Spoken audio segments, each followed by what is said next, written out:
Alright, so from my YouTube analytics, oh, does Conquer not show up?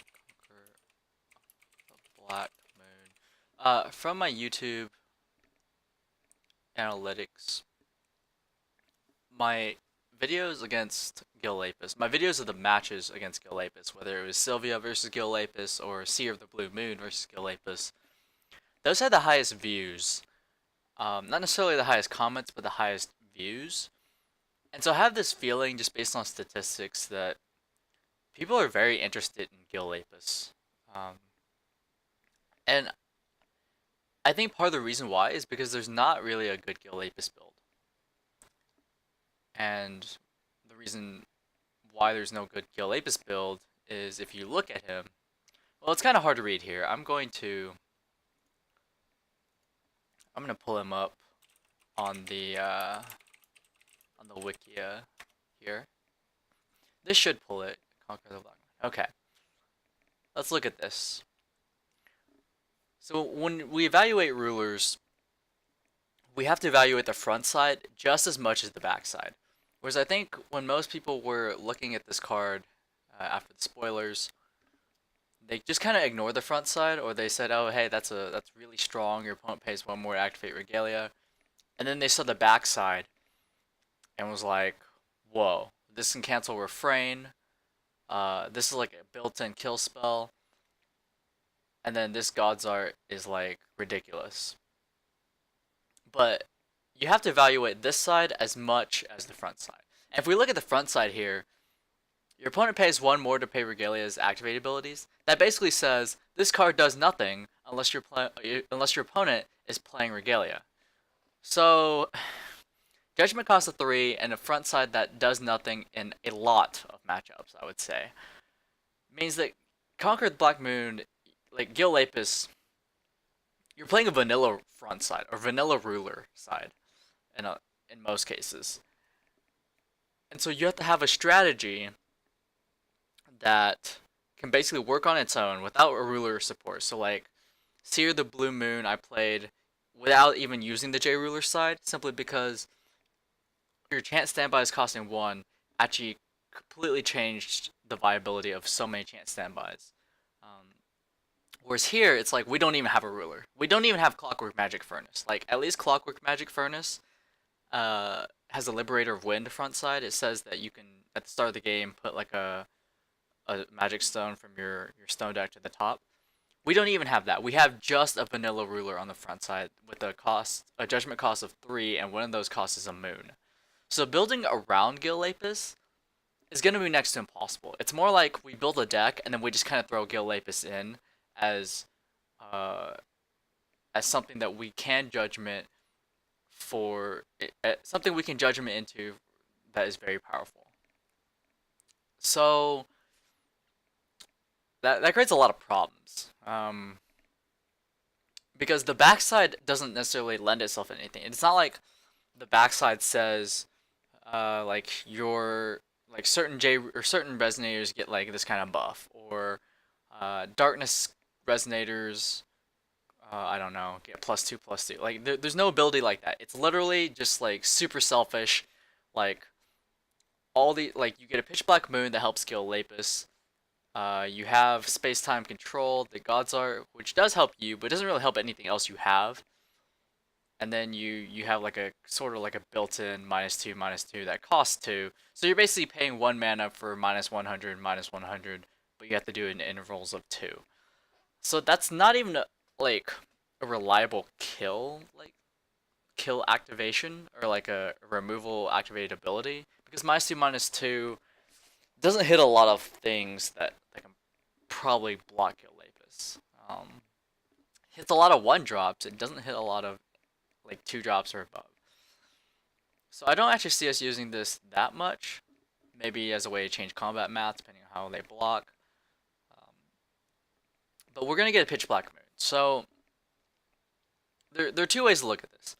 There's like the Arla way, back when Arla was the deck in SKL format. You could look at it and say, well, Arla searches for an angel whenever he comes into play. But at that time, the only angel you really could really wanted to search for was maybe like Celestial Wing Seraph. And then Celestial Wing Seraph, the only good target then was Dignified Seraph. And those two cards weren't good enough together to warrant playing in Arla. So oftentimes when you Judgment Arla, it was like, okay, I'm going to flip into Arla, the Winged, or the Hegemon of the Sky. I don't remember. It was J Ruler side. And then just fail to find your Angel. Um, we could take that option here, but unlike the Angels for Arla at that time, Pitchback Moon is actually not a terrible card. So it puts Gill Lapis to 14-14. So if he has flying, he can block a Gwyber, assuming they don't have a Reflect Pump. He can also swing through a Gwyber. Pitch Black Moon also has that activated ability to discard a Resonator and get another one back. It's actually a very good card, Pitch Black Moon. So we probably want to run at least one Pitch Black Moon. And that card's okay. So we're gonna go Resonator heavy, obviously, because we're running Pitch Black Moon, and because Refrain exists, we're always gonna go like Resonator heavy, no matter what deck we play. So the only thing we have right now is we have a Gill Lapis. This is not the full art one. I don't like playing full arts online. I think they're harder to read. So just put that in starts in hand. So now we're back to the problem. Okay, we have a ruler that does nothing. Let's just like not make any assumptions that our opponent's playing Regalia. Let's just say we have a ruler that does nothing for us. We have a J ruler that does a lot of powerful things, but we have to make sure we don't die by the time we Judgment. Because when you do Judgment, 3 is a lot to pay. You're probably not playing anything else the turn you Judgment. So you Judgment, you get a 14-14 and a Pitch Black Moon. Because of the Pitch Black Moon, you probably can't activate the -2, -200 ability. You certainly aren't going to God's Art the same turn you Judgment. And you're not going to cancel... You might be able to cancel target activate ability. Because you can tap a Regalia and activate that effect. So with this in mind, we have to have a strategy that works on its own, assuming we don't have a ruler. Not necessarily a J ruler, but just a ruler. Granted, a J ruler doesn't really help any specific strategy anyway, so it's almost like we're playing this ruler that just kind of like does his own thing, and then the deck we play is its own strategy. And I think that's where a lot of the issue with Gill Lapis is because we don't... His support is actually not that big. If we look at the Force of Will database, so let's look at... Well, let's just look at all the cards in the Moonlit Savior, just to start off. Okay, so the cards that work with Gill Lapis, or rather that reference Gill Lapis, isn't there only like one? Well, this like works with Gill Lapis, but it doesn't reference him. Space-Time Collapse is probably the biggest one that works with Gill Lapis. And then there's the Earth, this one. So his support is pretty mediocre. Space-Time Collapse lends itself to a control deck, but again, the issue with Space-Time Collapse is that it does hit two things. It can hit a Resonator and a Regalia. But the fact that it's a spell means that once they have a Refrain anyway, you're gonna have to sink mana into them countering or removing counters to counter Space-Time Collapse. Which I guess is not too bad, because if you have Primogender flipped by the time they have Refrain flipped, granted they can probably flip Refrain faster than you can flip Primogender, at least in an average game, simply because you have to sink mana into your Judgment, whereas Refrain doesn't.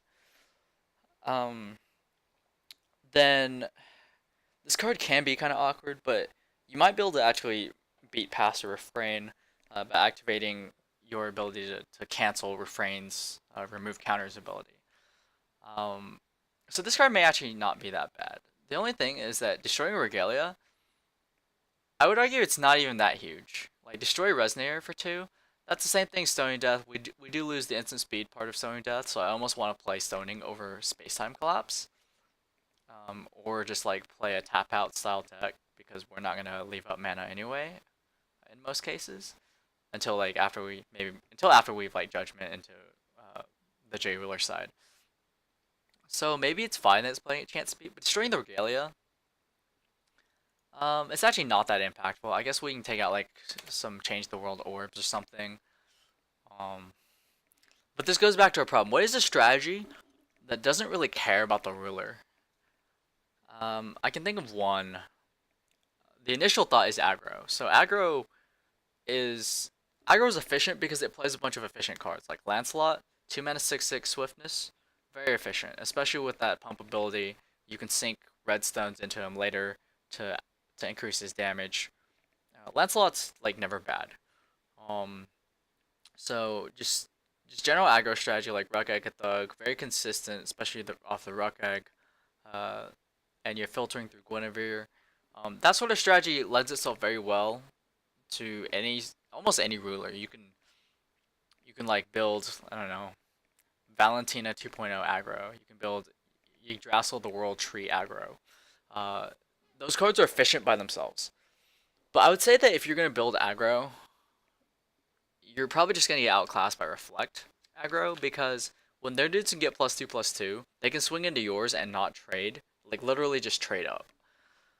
So that's kind of my first hesitation to go the aggro route, although it's something that we may end up going, or I'm not gonna make any guarantees about completing the Gill Lapis deck. I was confident I could build a control deck, but the Seer the Blue Moon, it originally started as Liberator of Wind, and then it switched to Vlad, and then eventually switched to Seer because I felt like the aggro matchup wasn't winnable without Seer. Uh, in that series, I wasn't limited to the ruler. I wanted to build a control deck, and I think that's the best way to approach deck building in this game, is to not see rulers as something like, oh, I'm going to build around the ruler. Rather, that you build a deck, and then as you learn more about that sort of archetype or that style and how it fares against the meta, then you end up switching rulers, kind of like I did from Vlad to Seer the Blue Moon, to increase your matchups across the board.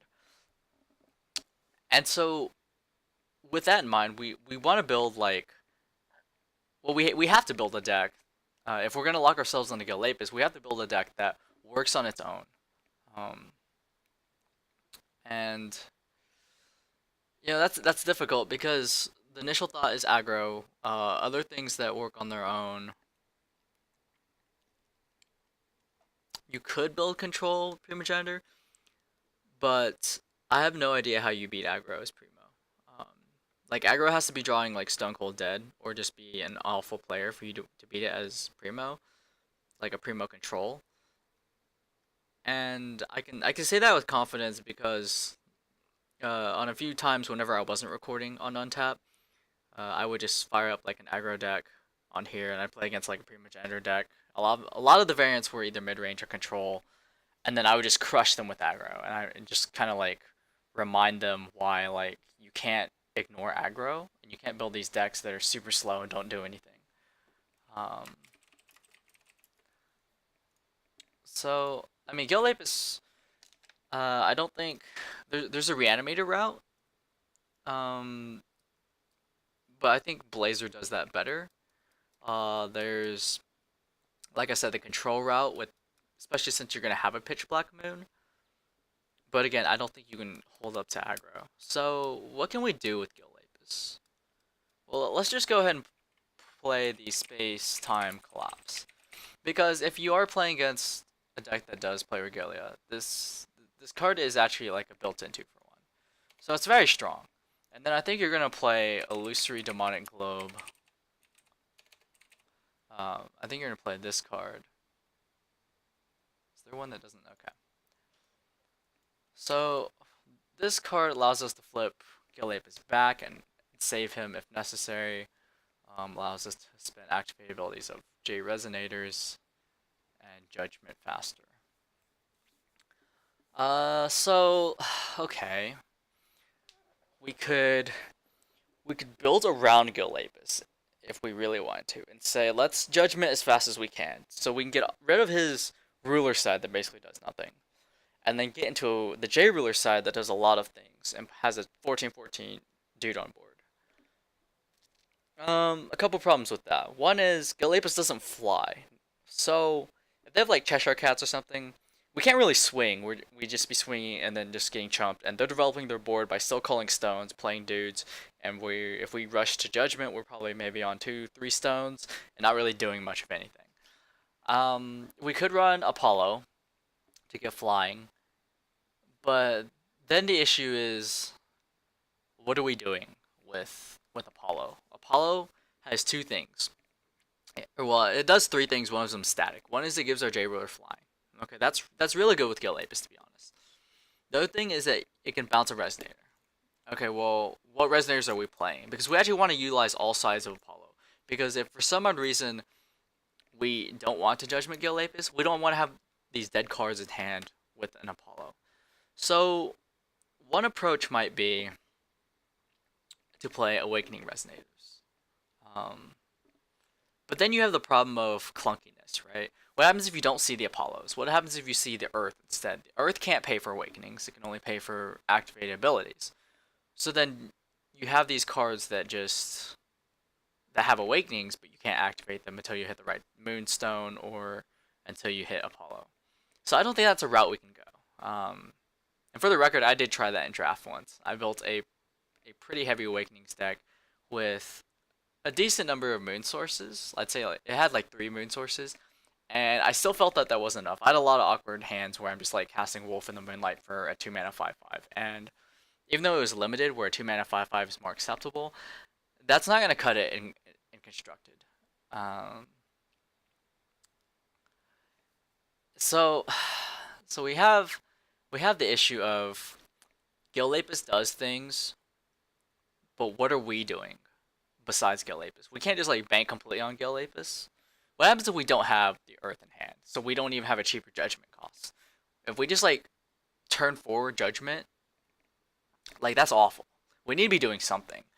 We could play Space-Time Collapse in between those turns, sure, but still, unless we have a strategy that we're moving towards that is not completely on Gill Lapis, like we don't want to get to the situation where it's like, oh, you killed Gill Lapis, then I have to concede. Because that's even worse than Bahamut, right? Like a lot of times Bahamut, if they hit you once with Bahamut, like even if you kill the Bahamut, they might be able to come back, either with burn spells like Split, or just like the efficiency of aggro resonators. Whereas we don't have that if we take a control route. Because then it's just kind of like, well, Gill Lapis died, and he was our win con, so do we just concede? Like, that doesn't seem like a good proposition. Um, I'll have to think about this. I don't want to cut this video short, but I actually am running blank here. It's only been like 18 minutes in this video, but I'm not really sure the direction to take this. The initial thought here is aggro. What else stands on its own? That I don't want to build a control deck for the reasons I specified. Is there like a tempo deck maybe? I mean, when I think tempo, it's almost like the same thing as aggro in this game, because you're playing stuff like Lancelot, most likely.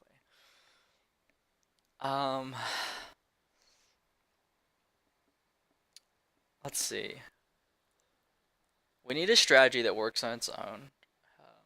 We may not use may not even play the Space-Time Collapse, because I feel like we have to play the Earth, because being able to save Gill Lapis is actually really important.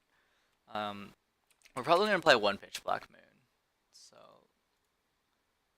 I'd say these are set in stone. We may not run all 4 of the Earth. Space-Time Collapse, I don't know if we'll play. It is an efficient. It's an efficient removal spell that can hit 2 things potentially. I mean, we're leaning towards a kind of black theme here. So,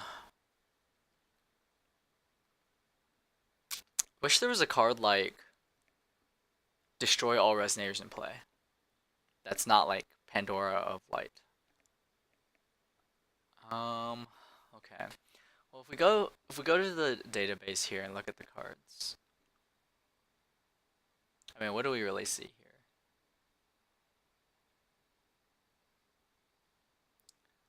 I'm not really seeing much of anything, to be honest. This is a card.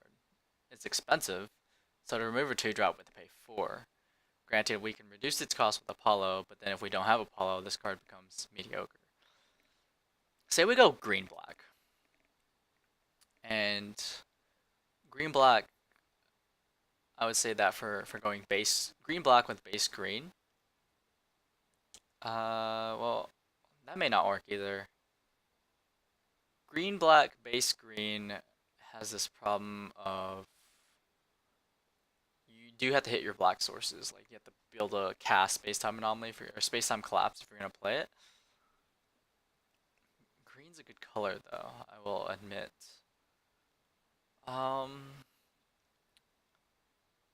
What is there to do with Gill Lapis? We can go red black. Well, red black's always gonna be solid because of the efficiency of red cards in this game. There's white. We could just not run black, but that seems awful because we do need a judgment, and so it's better to just play on color with judgments. Because one of the costs is going to be darkness, so we're going to play some number of darkness stones, so we might as well play black, or at least some black cards. But black doesn't have that many good resonators, and I think that's one of the issues with it.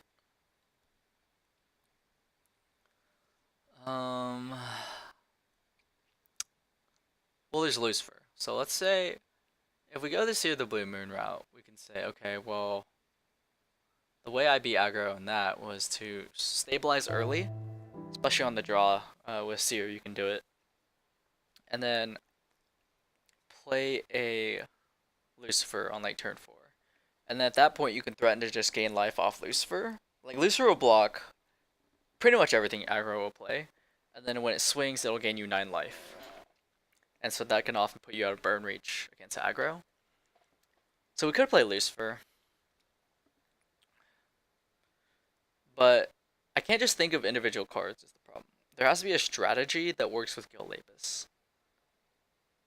Or rather, not even work with Gill Lapis. Nothing like specifically works with Gill Lapis. It's like a strategy that works on its own and gets better when you have Gill Lapis as your ruler.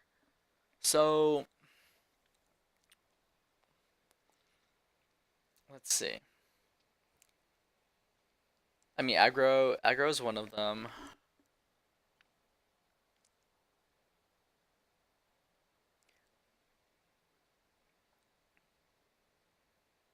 Reanimator, in theory, doesn't depend too much on the ruler. It's just a deck. And that might work, but if we don't have the red fixing that Blazer provides, then let's see. Several problems. We have to get cards in the graveyard. That's one of them. Is that even that bad though? Okay, so let's say we run Soul Hunt. Okay, so Soul Hunt. And then if we're gonna run Soul Hunt and a Reanimator deck, I'm gonna run Shantak. And here's the reason why. We need a discard outlet. And if we have a Shantak in play and we Soul Hunt, we can discard something we actually want in the graveyard to buy back Shantak. Shantak is also something that if they attempt to block with, or that we can block with against aggro, and it'll let us discard as well. So there's Shantak, and if we do that, we can play a Lucifer. Which one here? Fallen Angelic Destroy Lucifer, Celestial Wing Seraph. This might not actually be too bad, but I want to try. I'll try like a game, and if it's like god awful, then I'll just like end the video and just like be sad. So there's this, and another good target is probably Izanami. So Izanami, or not Izanami, Izanagi. Izanagi. We don't want to flood out on this. Probably just run 3. So the main thing with this is Reanimator. You can't just sit there and be like, oh, I'm going to reanimate all these things. Sometimes you're going to have to hardcast these things, and that's why you can't just run like a ridiculous number of like high cost cards to reanimate.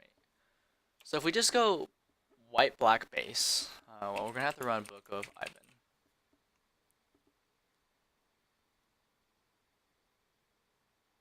So there's Book of Iban. There's Genesis Creation.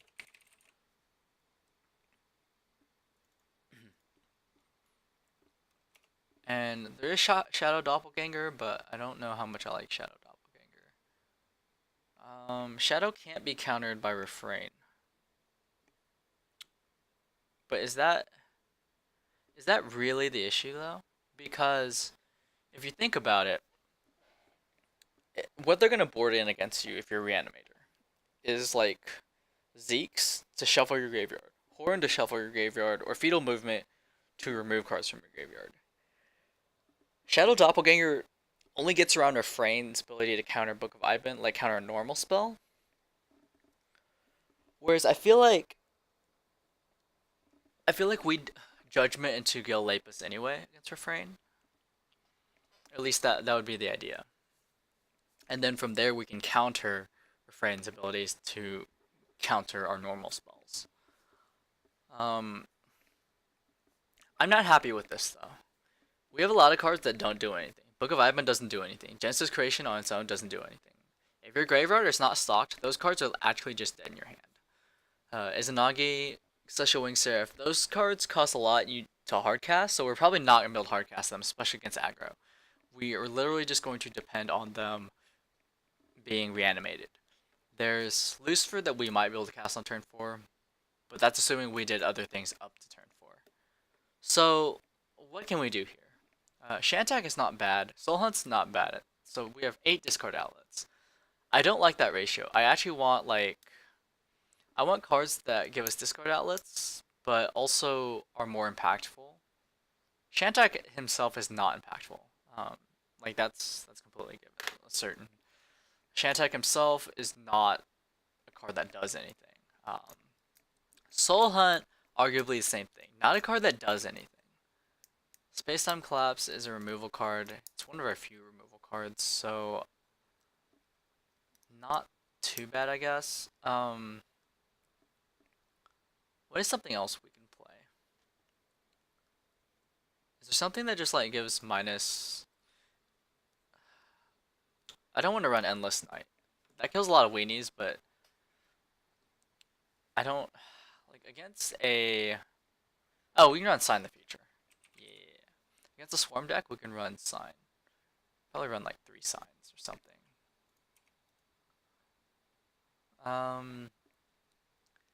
This deck still doesn't feel good.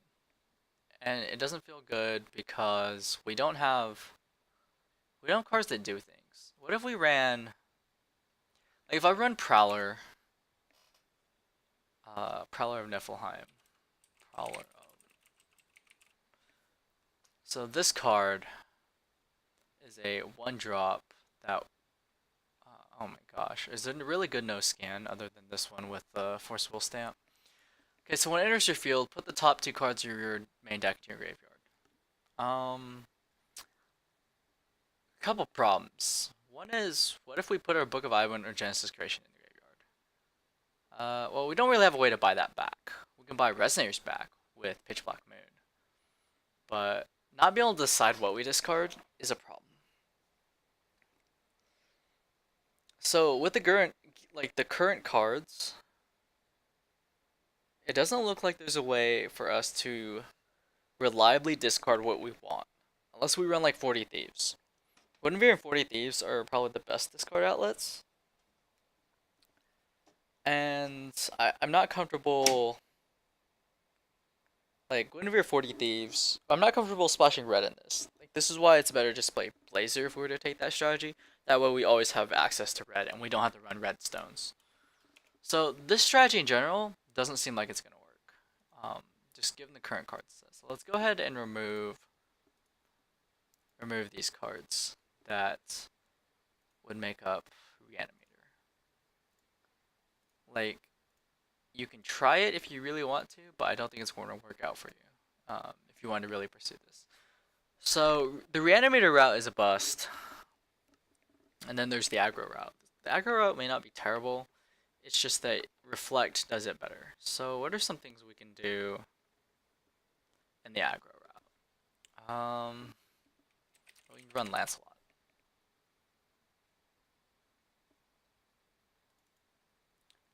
run Lancelot, run Ruckegg.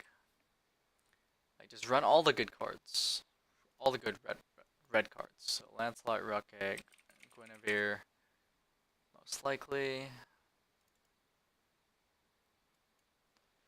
What's another card? So we're just gonna go base black red. Oh, another good card. I don't know.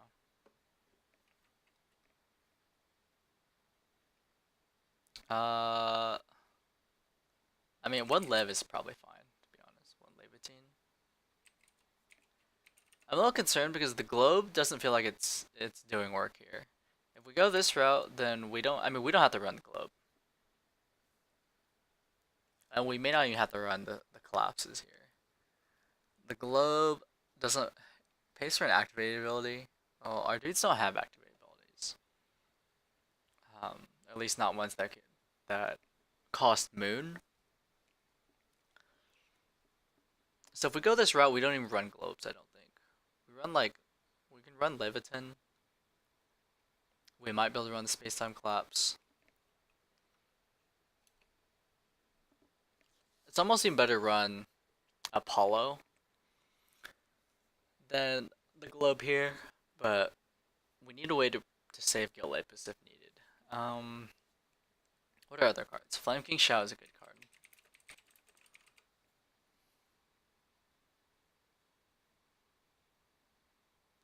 All these scans are terrible. Okay, this one's actually not bad. So if we run like 3 Flame King Shao. And then we need 3 drops to work with it. So do we just run like Gill Lapis Knights? Because that actually gives us access to a wide variety of things.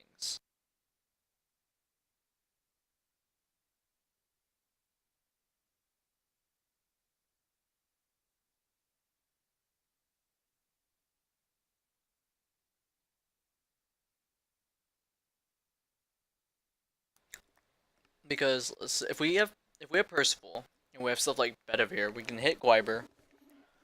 We can hit Gareth, which gives us a good Flame King shout target. We can hit Arthur. So Gill Lapis Knights. Do we even... Well, we have to be red to an extent. Because Knights is not really good without Lancelot. So, let's see here. Let me think.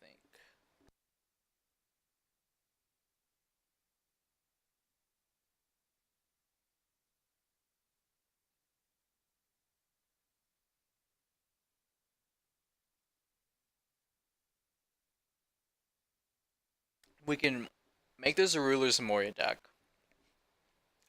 This way we have basically access to perfect mana. Or in most cases, access to perfect mana. Going base red with a splash of black.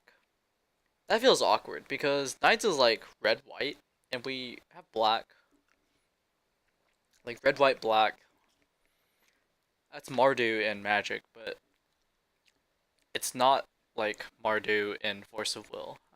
Mardu plays a little bit differently in Force of Will, and it's also like hard to do.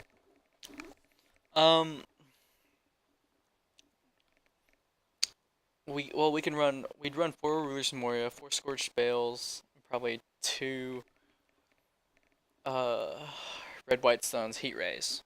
So then we become susceptible to split, and without a reliable way to gain life, then that's yeah. I don't really like that idea. Red black, just base red black seems good. Not having access to Percival kind of sucks. We do have access to Ruckegg, which allows us to search, and that might just be it.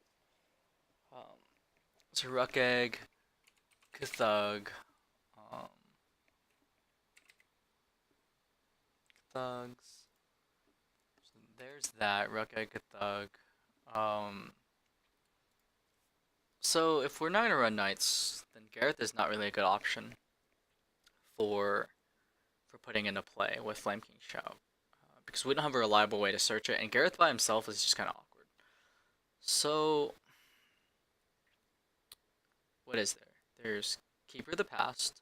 I like that one. Keeper of the Past. I actually really like this card. Uh, Keeper of the Past is pretty good.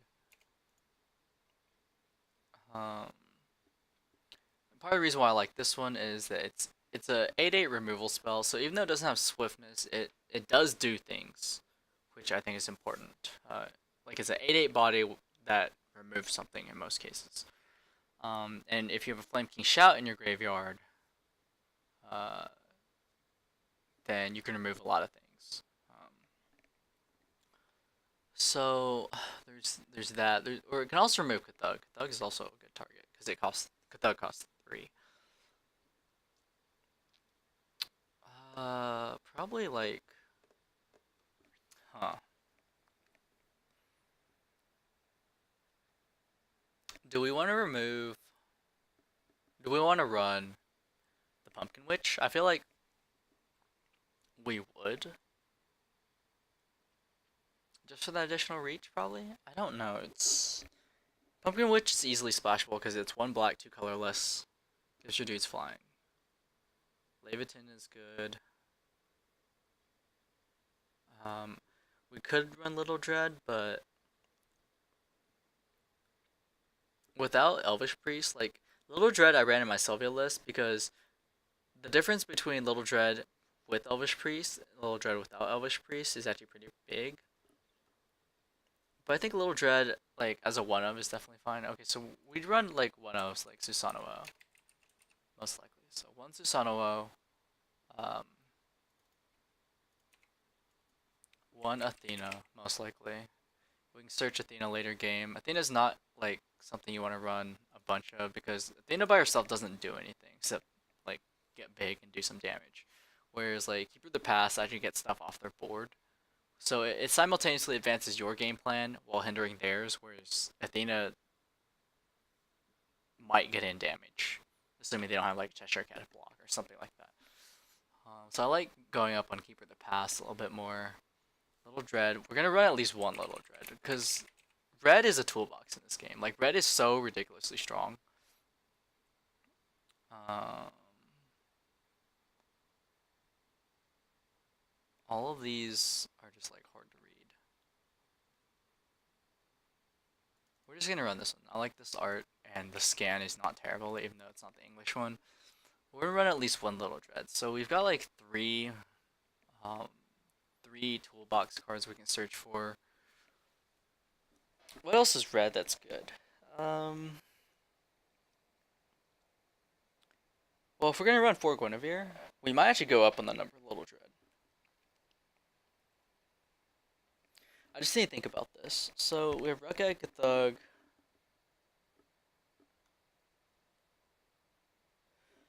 So the way this deck's gonna work is it's gonna play an aggro game plan, and then it's going to back that up with the Judgment into Gill Lapis, and then Gill Lapis is going to threaten to -2, -200 blockers. It's going to threaten to God's Art and just gain a lot of advantage just by using the God's Art.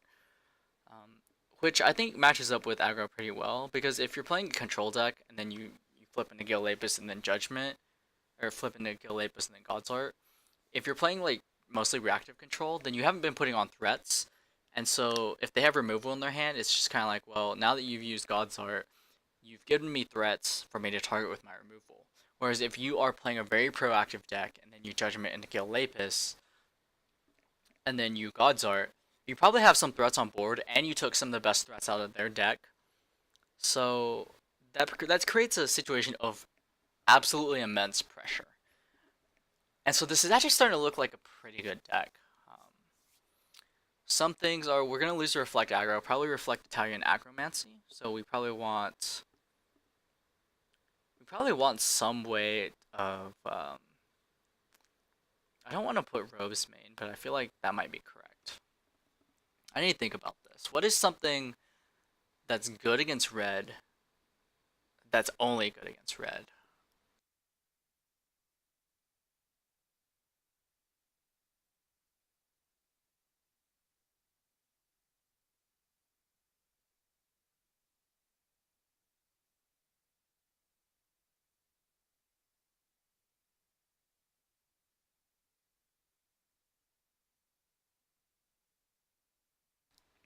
Demon Flame's not bad. Um, we just don't have a good way to trigger it, to be honest. We probably want something over Split. We're probably playing against like greedy decks, so Split. We're on 2 Split because we also get hit by Split. We don't have a lot of. We don't have any life gain in this deck. So 1 Pitch Black Moon. It's like 4 Space Time Collapse. I almost am not liking the Space Time Collapses here, and I really feel like I want to go up in the number a little dread. So, what if we go up in the number Lev? Go up in number little dread. We're at like what 37? It looks like a 37. I can't read it very well. So Ruck Egg, Thug. It's the 2-drop slot. What else is good in like the 2-drop slot? I feel like Red Rapid Decays could be run, because if we really do want to play like on the draw against another aggro deck, that might work. But not really a fan of that. What is something we can run here? 3 Lev, 3 Little Dread.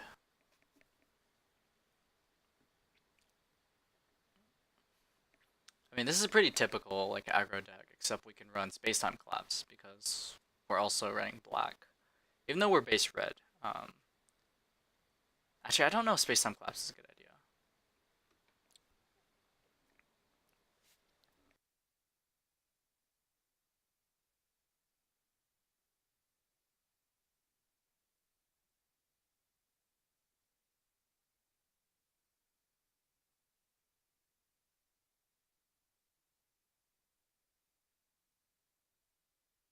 Unless we become a Ruler's Moria deck, if we're base red, like 1 little redstone, 4 fire magic stone. No, 5 fire magic stone. No, it'd be 4 fire magic stone. 4 fire magic stone, 1 little red, pure stone. 4. No, that's right. 5 fire magic stone, 1 little red, the pure stone. 4 magic stone scorched bales. And then, jeez. Last one could be just a magic stone moonshade. I think that's probably how I'd build it. Actually, no, that doesn't even work. Wow. Because you want a judgment primo. So you need what, 2 moonshades? Wow, this mana base is hard. Okay. Let's do. Ugh, no, that's awful. 2 moonshade? What, do we just run like a Black Moon Moria? Like 1 moonshade I can justify because you're never gonna call 2 in a row. But if you're in the aggro mirror and you call 2 Magic Stone Moonshade in a row, like you're just done. Especially if you're primo. Because if they're playing like reflect aggro, all their dudes are gonna be hitting for harder. And not even trading with yours, just taking yours out. And you're paying life to cast like your red dudes. Or just to cast dudes. So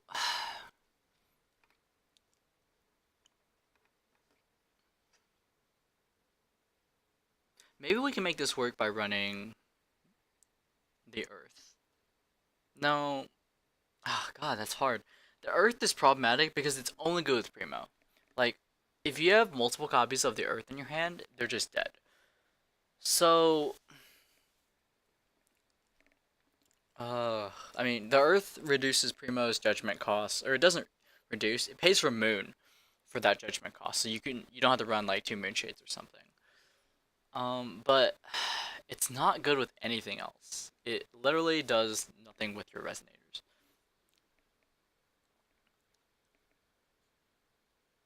Like, do we really want Percival in this deck?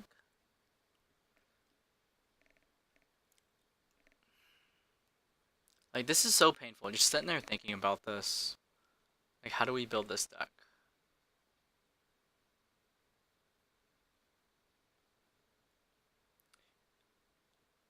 You know what? I'm honestly not sure. I might have to, like, take some time to think about this. Right now, I'm gonna save what I have. It's a pretty decent red shell, and it makes sense with Gill Lapis, like, just in theory, because putting on threats and then flipping into Gill Lapis and threatening to God's Art is, like, ridiculous. But The mana base just seems painful if we actually do want to flip into Gill Lapis. So how do we build a deck that puts on pressure or like has its own proactive strategy and can also satisfy the mana requirement to Judgment into Gill Lapis? That's the struggle I'm just going to end this video with because I don't want it to drag on too long without actually doing anything or like even having a deck really. And then I'll think about it and then I'll get back to it tomorrow. Um, and we'll see from there. So thank you for watching. Hopefully this isn't too disappointing, but this is more or less where the struggle of Gill Lapis is right now. We may have to wait until A4 to really build Gill Lapis, but we'll see how things go.